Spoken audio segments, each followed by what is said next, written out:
ساکنان ناحیه جیهون با مسئله در سطح بلند استقبال گرفتن 35 سالگی استقلالیت دولتی جمهوری تاجیکستان با کارهای آبادانی سازندگی و سرسبز و خرم گردانیدن دههای و محلها همه‌جانبه آمادگی گرفته برای بهتر نمودن اینفراستراکچور دهات و فراهم آوردن شرایط خدمترسانی کارهای نظارت را عملی نموده ایستادند. با تشبث رهبریت مقامات اجرایی حکومت دولتی ناحیه در حدود جمعیت‌های شرک و دهات ناحیه برای بلند برداشتن سطح معرفتی و فرهنگی ساکنان دهات تازه و آزاد نگاه داشتن محل زیست خویش و وسعت بخشیدن به کارهای آبادانی سازندگی و کبودزارکنی نقشه چهاربینی‌ها راه‌اندازی گردیده در این سمت کارها با مرام ادامه دارد. در دهه‌های منت‌آباد و جوانان جماعت دهات قمسنگری ناحیه جیهون علی زحمت با مقصد وسعت بخشیدن به کارهای آبادانی سازندگی در محل زیست خویش با شکرگزاری از دوران صاحب استقلالی مملکت و تنجی آرامی کشور عزیزمان سرجمانه در تازه آزاد نگاه داشتن روستاها نقش نظارت دارند. مشاهدان نشان داد که در واقع ساکنان دهات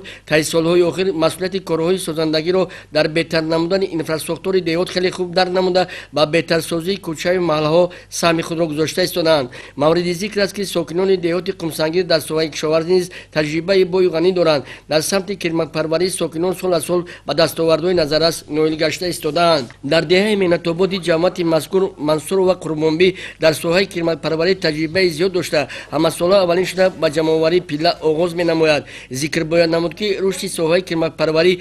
از تخمی کرمک خوش‌صفت سر وقت دسترس نمودن کرمک به خواجگیداران و رعایت نمودن تکنولوژی پرورش آن میباشد. یکی از عامل‌های دیگری افزون نمودن حاصلناکی پیله و بلند برداشتن صفت آن با آب و هوای محل و غذاناکی برگ درختان توت سخت وابستگی دارد. کرمک پرور منصور و قربانبی از اصول‌های پرورش کرمک طبق طلبات‌های موجوده استفاده برده همه ساله در استحصال پیله به دستاوردهای نظارت نائل می‌گردند. در جامعه‌ای که با ساکنان دهه‌های مذکور دایی گردید نمایندگان مقامات اجرایی حکومت دولتی ناحیه جیهون اوید به عملی نمودن دستور دادهای پیشوای معظم ملت در سمت وسعت بخشیدن به کارهای آبادانی سازندگی یادآور گردیده تاکید بر آن داشتند که ساکنان هر یک دهه و روستا برای تازه و آزاد نگاه داشتن جای زیست خویش کبودزارکنی و تجدید و از نوسازی راههای محل و بنیاد انشاءات خدمترسانی سهم نظارت داشته باشند. در آخر از طرف مقامات اجرایی حکومت دولتی ناحیه با آن نفرانی که در کارهای آبادانی سازندگی